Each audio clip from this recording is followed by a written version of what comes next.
How much money is now on the table? Yeah, $5 million. $5 million, yes. Just on this table. Siberia, the middle of nowhere. In it, the city of Mirny. And its existence has one reason only. The Mir diamond mine, one of the largest ones in the world.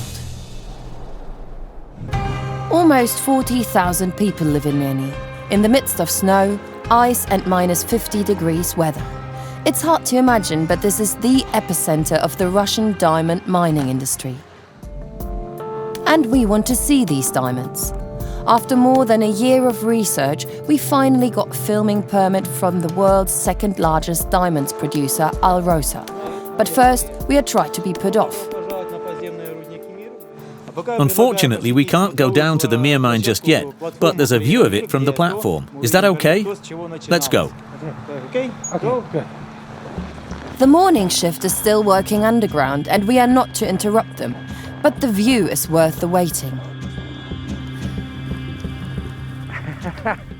Wow. This is insane. Enormous. Unsurprisingly, this is one of the deepest man-made holes on Earth. It's 1,722 feet deep. On top of that, its diameter is an astonishing 3,900 feet wide. The Mir diamond mine is so big that you can even see the crater from space. But open-cast mining has gone dormant for the past 15 years. The mine has been so overworked that its walls are at risk of caving in, a grave danger for workers.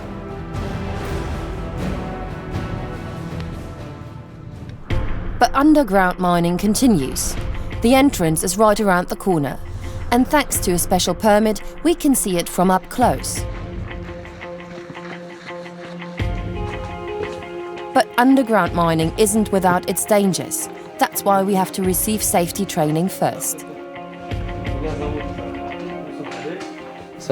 This is a so-called self-rescuer, the most important thing to carry underground. It's used when there's an accident involving a gas or smoke leak. During emergencies, the breathing apparatus provides around 50 minutes of oxygen. And we even have to sign a waiver where if something happens, it's our own responsibility. But we came to see diamonds.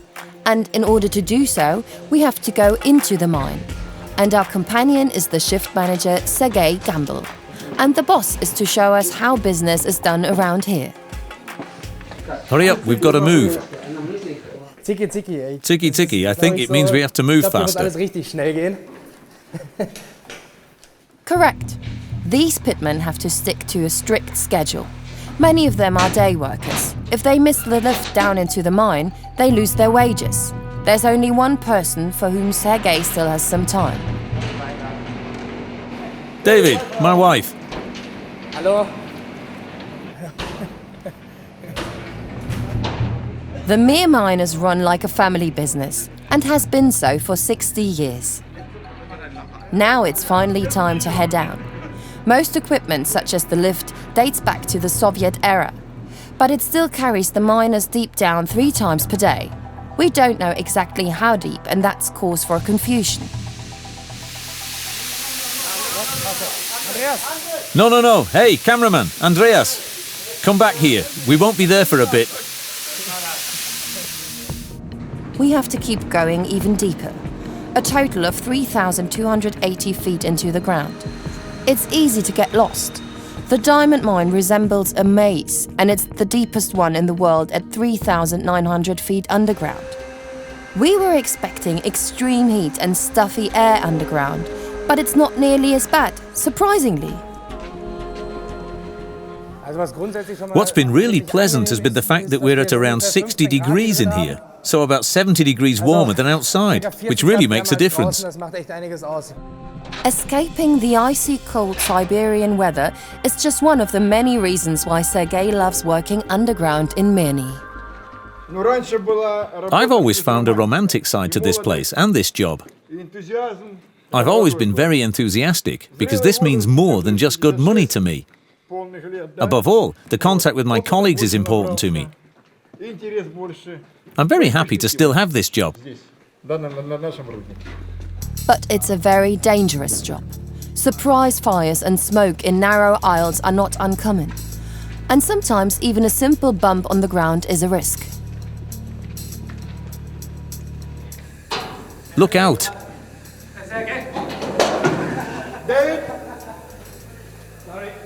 I warned you. Fortunately, after this little stunt, we no longer need to move by foot, because pitmen like Sergei also have a company car. He drives us to the side, 3/4 of a mile away.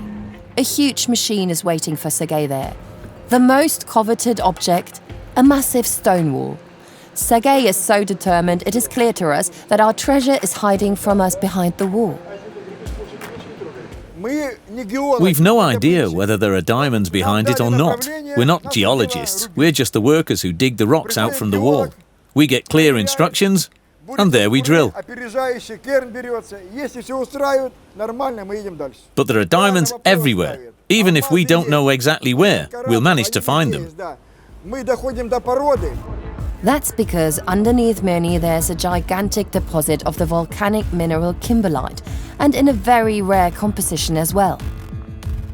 They're teeming with diamonds.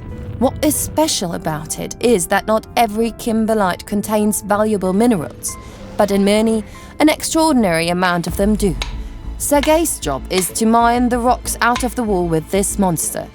These steel milling machines have been specially developed for mining, being able of crushing concrete even.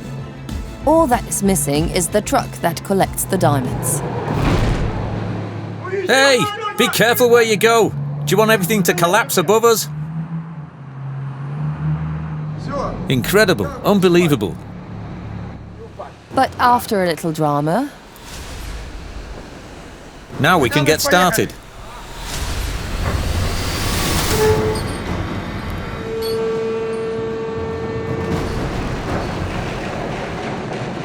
even if it looks brutal, the mining doesn't hurt the diamonds.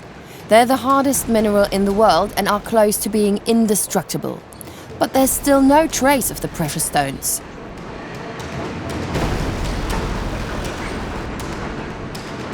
Oh, it's extremely dusty in here. A dirty business. But diamonds are not just to craft fine pieces of jewelry. Due to their sturdiness, they're particularly popular in industry, for example in drilling systems or high-tech tools. But so far, no.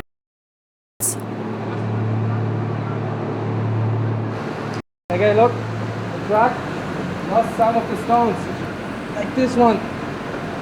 Can I keep this? Are the diamonds inside right now? There are some in there, yes. But I can't see anything, it's just a stone, there are no diamonds. Maybe not particularly expensive ones, but there are definitely some in there. No chance to keep it? No. Okay. Well, it was worth the try. The stones are on their last journey underground with a lorry into the collection bunker. Around 400 tons of rock can be found here every day, ready to be transported to the surface. Where exactly? More of that later.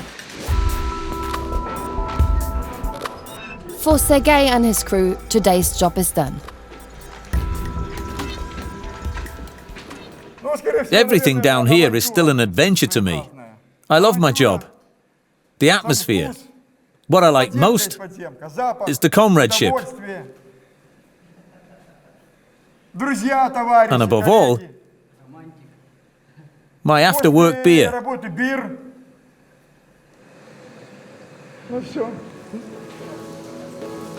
That's what you get after 8 hours of hard work.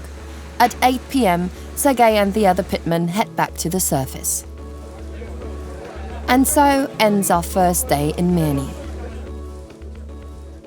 The next morning, as an exception, we are allowed to witness an explosion.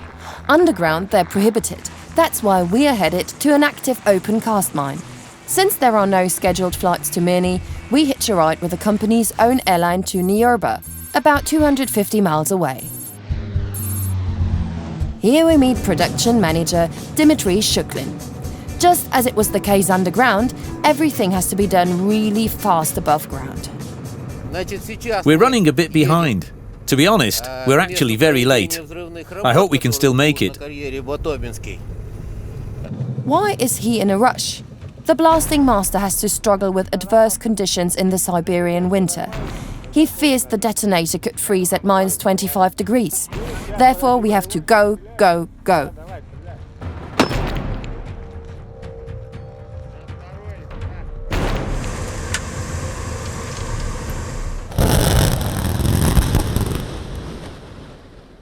It seems to have worked, but it's all too quiet. Oh. Alles? Good? Good. Good? Very good. Все красиво. Now the stones have been loosened, the work can begin again. Отработало. Half an hour later, the first trucks drive into the heart of the mine. In contrast to Mir, kimberlite can still be mined above ground here. But how do the stones become diamonds now? The secret may be revealed. The final production takes place here. The first impression is that it's gigantic. All stones from both the upper and lower quarries are collected in one place. Dmitry shows us what happens here. The stones are delivered and then fall through this shaft from the outside.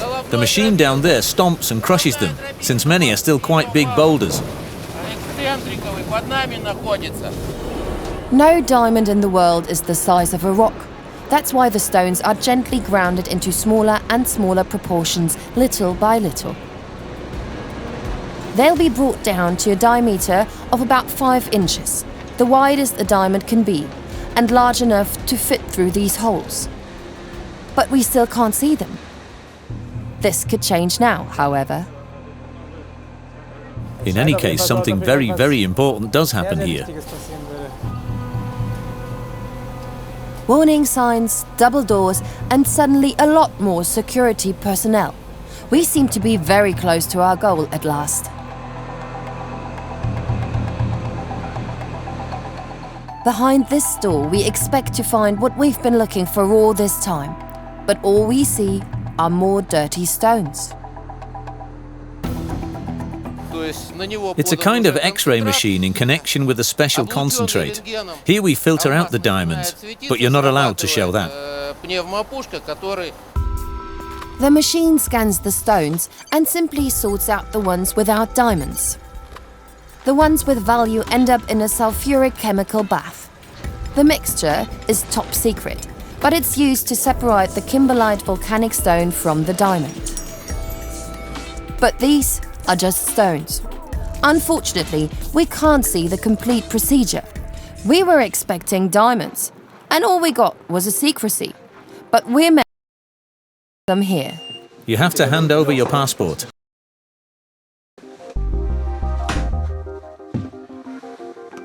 We enter a rather unremarkable room. What is striking is that only women sit here, and they're handling what we've been looking for all this time: diamonds. A whole bunch of them too. So many that we can't count them all. They're in their raw form, since they won't be smoothened for a while.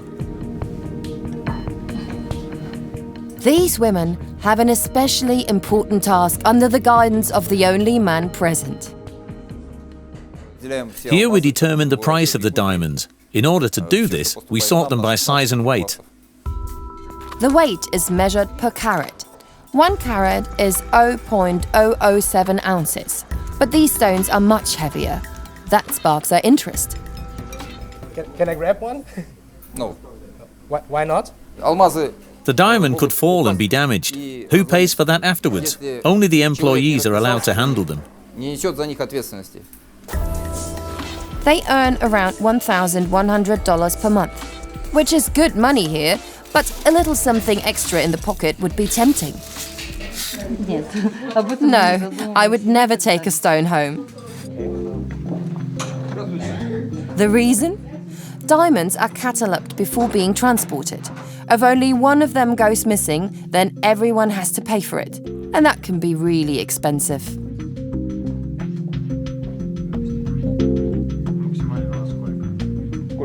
How much money is now on the table? Yeah, $5 million. In addition to size and weight, the diamond's so-called purity also affects its price. The employees sort the rough diamonds according to 16 color categories. The following applies. The purer, for example, the clearer its color, the more valuable. Particularly dark diamonds cost around $10 per carat. Nothing compared to those that are almost as see-through as glass. And although there is more money lying around here than women will ever earn in their lives, they act normal around it. It's not special for us. I've developed a kind of immunity to the huge amount of money I work with every day. To me personally, these are only stones. Quite valuable stones, though. The demand in Russia is so great that they can only be sold domestically. And there is plenty more of it here.